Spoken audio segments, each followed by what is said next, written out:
Hey everybody, welcome back to the channel. Well, today we're going to get started with a whole new build, and that is Trick or Treat Lane. I know you guys have been looking forward to this, as have I, and the time is finally here where we're going to get started on it. It's going to be a long process, so we're going to break it up into 4 different sections for this particular build.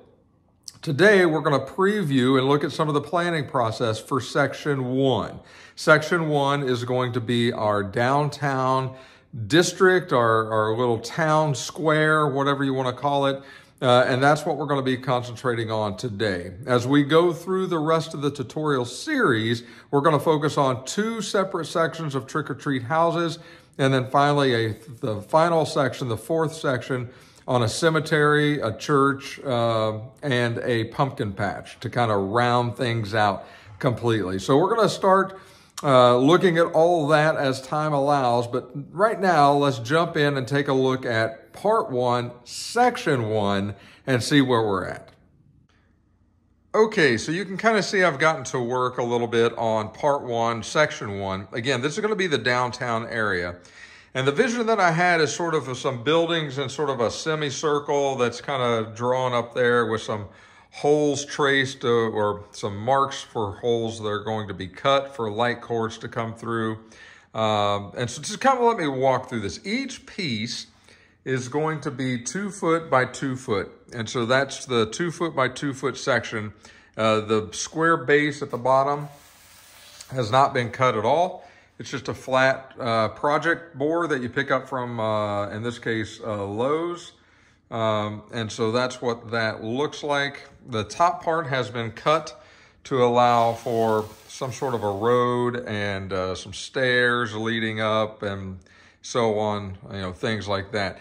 I thought about trying to do cobblestone roads, and I spent the better part of 2 days trying to perfect that technique, and it just isn't working out right. I've watched a bunch of tutorials on YouTube on how to do it, but I think everybody that I've seen do the cobblestone roads that look really good are on small scale dioramas, and I'm talking like models and things like that. And they use a different kind of foam, a much thinner foam, a much more pliable foam, and I think something like that would be a lot simpler to do. This is just too much. And when I try to do that, and I told you, I think earlier, I may try to cut individual bricks, and that's just a lot of work for not a lot of reward when you think about it. So I scrubbed all of that, and now I'm just going with the old trusty grip tape. And once the grip tape, and you can get this off of Amazon, just type in grip tape.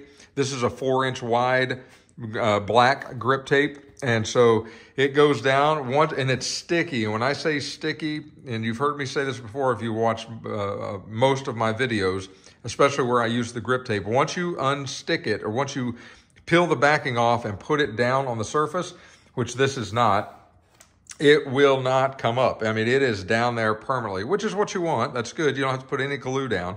It works pretty well just by doing that. So that's what I'm going to use for the road. It's going to be a lot simpler, and it's going to look just as good. The road looks very clean right now, which obviously I just ripped it off and kind of cut it to size. Once we're done with it, it'll be dirtied up and look better. Okay, so the thought process into going behind this town was a small, quaint downtown area for the residents of Trick or Treat Lane. A place where they can go and buy costumes or have a drink at the local pub, or there's a pet store and a movie theater, or at least some sort of a performing arts theater, and then a psychic store where they can go in and have their fortunes read and buy Ouija boards and things like that. So perfect little downtown area. And so in designing this, I wanted to have it resemble a small town, old school, little downtown area that people can walk to and just enjoy their afternoon or what have you, their evening. And so that's the feel that I got when I wanted to create it. And so how did I do this? Well, first, I took the second piece of foam and I measured out enough for a 4-piece piece of road to sit on and to kind of go under the second piece a little bit, not by much, but by a little bit. And then obviously how do we get up into it? So we wanted to create some stairs. So I've tried I'm doing stairs a different way, at least on a big platform like this. And essentially how I cut this second board is I measured the distance. I think it was 3.5 or, yeah, probably 3.5 inches or so. And then I cut that second board off, just like you see it. I took a marker and I drew out what I thought would be a decent set of stairs coming up in it. Now, I did all this after I'd already placed the buildings on top and kind of traced around them. We kind of had the buildings sitting there and kind of the town center here. And then that's when I was able to trace my stairs. And so when I traced the stairs, I, again, used the Hot Wire Foam Factory, just the 3-inch little hot knife, and just simply held this up and cut it out after I traced it. And I used zoom out a little bit here, but I just took a marker and traced it out and then cut it.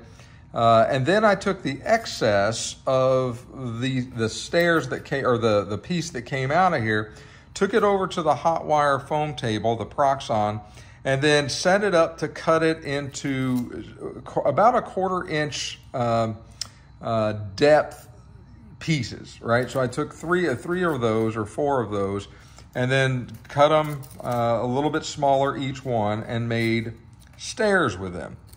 And so the stairs simply just go right back in, same piece. I cut a little bit off the back so it slides back in a little bit further. Cut a little bit off the front of that one, and then cut quite a bit off the front of that one. And they just kind of all sit in there sort of like that. They'll be glued down and they'll be smashed down just a little bit to where it looks like about 4 stairs or so coming up into the center of town. And so that's how the stairs were created. That's how they're going to look. And then when I wanted to see a downtown area, I thought, you know, this is a quaint little area where folks are going to be able to sit down and relax, and there's going to be all sorts of little shops that they can go and visit. And so I thought maybe there should be planters or decoration down on the street level to hide, you know, put some bushes and you know, flowers and shrubs and things in each of these. And I made these just trying something new on the Proxxon, just cut them out freehand. You can see they're not perfect, but with a little bit of paint, you'll never notice that. And I'm going to carve these like bricks. I'll get to that here in a moment. You could do this a different way. Certainly you could cut these out, you know, individual pieces with its little center like that, and then glue them all together and have them do the same thing. It doesn't really matter, but I just wanted to try that. So there'll be planters on each side of the stairs going up with some shrubbery, some, you know, fall type vegetation in there. And then obviously for the street, we're using the anti-skid tape. And so I just cut a piece to length, which is 2 feet. Placed it a little bit under this board. Certainly it's not glued down, but just wanted to have it on there for reference. And then cut out a curb because I wanted the curb to be on the streets. Now, I will tell you, these streets are going to be incredibly small because everything is going to be kind of condensed down. So there's not going to be a lot of room. I think it's going to work. I think it's going to look just fine, but it's not as wide as I would want it to be. But here's the reason why. I'm kind of fighting for space. This is a 2 foot by 2 foot section. There's going to be another 2 foot by 2 foot section over here, 1 over here, and then 1 back here for a total of 4. So that's really, when you think about it, it's 4 foot by 4 foot. And so that's 16 square feet of building space is what I'm limited to. I'm going to have all 9 of my trick-or-treat lane houses in it. I'm going to have a small cemetery, a small pumpkin patch, and a downtown area. So it's going to be relatively crowded. So the streets are going to look a little smaller than they normally look, but they're either going to have a curb or they're going to have sidewalks leading up to the houses. So anyway you slice it, I think it's still going to look good. And so then the curb is just cut on the hot wire Proxxon table, and it's a 1/4 inch by 1/4 inch square. And so it's important to know that for me, because now every curb that I make, I know that it needs to be a 1/4 inch by 1/4 inch. I can set the Proxxon table to that length and then start cutting curbing, and it should all match. So that's how that looks. And then so there is going to be a center clock in the town, and it's going to be sitting on another pedestal that's going to be brick. And so these are going to be brick. So I'm going to carve these into like a brick shape that you saw like in the Haunted Mansion, and paint it a very similar color. And then you're going to have the centerpiece that is going to be carved in a brick color as well. So I think those will kind of tie that together to the pedestal that the clock sits on. So I think that's going to be nice and symmetrical, and I think it's going to flow right to the center of town with color. And then surrounding that, I thought about, should I do all of this in brick? Well, how should I do this? Should I lay a mat down? And then at the end of the day, it's a pretty large space, quite honestly. And so to carve all that into brickwork, that's a lot of work, unnecessarily, I think. And so I've just decided to do the rolled concrete. And the way that I've done that is through the tinfoil rolling technique. A couple of tinfoil balls, and you just roll them all over the concrete. Now, as we zoom back in here a little bit, you can see the difference between no rolling and rolling. And so pretty big difference. Obviously, I'm not going to roll back in where the buildings are going to sit. And they're going to be hidden by the building, so there's no need to do that. But everything else looks good. You've seen this same rolling technique in the Haunted Mansion, if you watched those tutorials there or that video there and saw the pathway leading up through the queue line and everything else, all rolled concrete. And once it's painted and dry brush, I think it's going to look really, really good. So that's how that went. And then for the buildings, I basically sit them down and I traced around them, and then I sort of kind of tilted them forward and found out where I thought the light was going to come through, and then I just start it with a pen and a marker just so that I won't lose those spaces when I'm starting to work on this project. I'm going to need to drill holes there or use a hot wire foam tool and put holes there. Likewise, a hole is going to go there because that's where the clock is going to plug in. And then everything will be tunneled underneath, leading to the back of this display. And I will show you how I do that as we get to that step. So really next is coming to start doing some detail work. If I'm going to carve anything, if I'm going to texture anything, all that's got to be done. Then these will all be ready for paint. I need to paint all the boards down here black. The whole thing is going to have a coat of black, and I'm going to use the black air or water-based spray paint in order to do that with.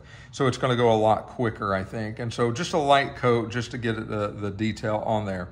And then I've got to do some detail work on the side over here. I've got to do detail work on the other side because those are going to be visible, and I'm not sure how I don't know if that's going to be stonework or brickwork. I haven't made up my mind on that yet, but I've got to do that because you're going to see it, and it's going to go kind of all the way around the display. So I've got to figure that out as well. But so really, when you think about it, there wasn't many things cut using this. I cut about 3.5 inches of this top board off first.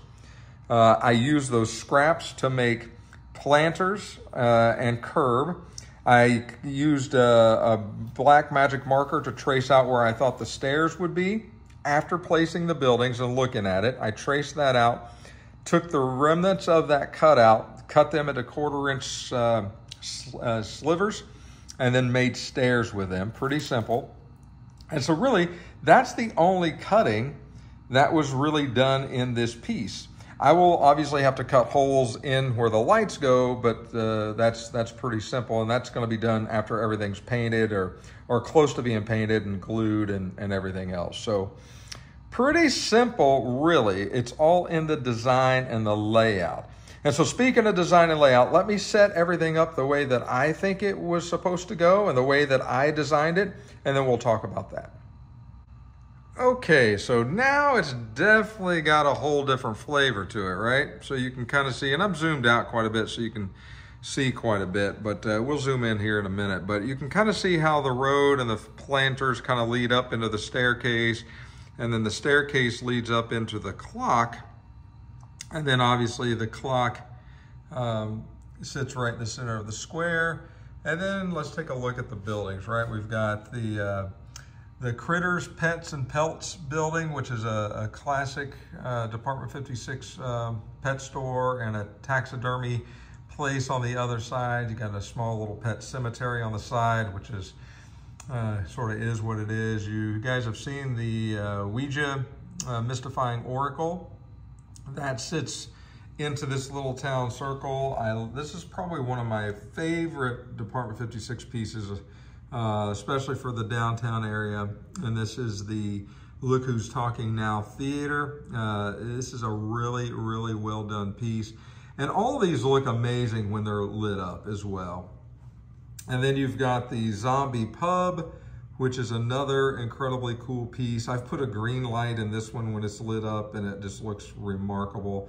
And then another one of my all-time favorite Department 56 pieces, just so nostalgic and reminiscent of a small little Halloween town, and that is Axel's Costume Shop, which is just so incredibly cool. This doesn't spin or anything, but it does light up. It's there's a yellow or an orange light inside that just lights up the pumpkin, the windows, and everything else. So this is gonna look incredibly cool at night. The clock face lights up as well, kind of a orangey yellow glow. So I think with all of this put together, this is gonna look really, really, really well done as a small little centerpiece, or a town, I guess, town square that our Trick or Treat Lane residents can come to and again see, watch a show. Although I don't know that they would they would want to. They can go to the Zombie Pub. They can go get a costume at Axel's. They can go to the pet store, or they can go get their fortune read by Madame Zelda sitting out there. So a nice little quaint Halloween town that is going to look really, really cool in the midst of this Trick or Treat Lane display. Now, these are the trees that I've made. There's tutorials on my website on how to do it. They're very simple, but these are the trees you get at Michael's. Now, we're starting to go to the craft stores every week, it seems like, just to see what's new. I have seen the yellow. They have these in the store. I think they come in the branches, I think, I don't know, 6 or 8 of these little blossoms here, and you just kind of cut them off and go. You'll watch the tutorial, figure out how to do that if you haven't already. But I have not seen the orange ones. Never seen any other colors. A lot of people say they're red. They're not the same trees, so you can make them work, but they're not exactly the same. You could always spray paint these if you wanted. You could put some different colors on them, or however you want to do it. I like yellow and orange, and I think they look remarkable in this town. I think it's going to be very cool, because I'm going to try to use these trees all throughout the Trick or Treat Lane, and so they sort of match and give it that same flavor all the way through. So that is the first base of 4 that we're going to create. This one has a lot of detail work yet to go, but it is starting to take shape, and I hope that I've shown you that through looking at it set up like this. Okay, well, I hope you've enjoyed that behind the scenes, kind of a sneak peek at how this is starting to come together. This is going to require a lot of building, and sometimes I can't focus with doing the camera and doing the builds, and so you're just gonna have to forgive me. I'm going to show you most of the steps. All of these steps that we've done, every one of them you've seen me do before on various tutorials, so it's not like you haven't seen them. And if you haven't watched all those videos, you're asking yourself, well, I haven't seen that. Go watch the videos. There's a whole bunch of them, but if you look at them all, it'll take you a minute, but that's okay. If you start looking at them all, you're going to learn so much more. It's like trying to skip around chapters of a book. Read the entire book, and it gives you all the answers on how to do all this stuff. So, and I'll try to explain it as we go further and get into it. But sometimes when you're starting to build, you just got to sit down and build. Otherwise, you lose all of your creative thinking and everything else. So if you have specific questions That's where the comments come in. Please leave me a comment. Ask me any question you'd like on this build or anything else for that matter, and I'll do my best to answer your question. And if there's something that you really just want to see, that you've missed it, you can't find it anywhere, and you're dying to know how something happened, let me know that in the comments too, and then I'll try to do a special tutorial just about that. A lot of you ask about the crypt tutorial. And how was I going to do that? Well, lo and behold, I did a tutorial explaining how I did that. So same holds true here. I'm really trying to get this thing done in time to display for Halloween. We set up in mid-August, and so this is almost mid-July. I've got about a month to get this piece along with 3 others that are going to be highly detailed done. And so it's going to take everything I've got to concentrate on trying to get this done. You're going to see it along the way, certainly. But we're just going to start building and keep on going. So, hey, like always, if you've liked this video, make sure you click the like button. And if you haven't subscribed to the channel, please do so. That's how you see all those other videos. If you click the notification bell and the icon, you are going to get notified every time a video comes out, which is going to help you watch the videos.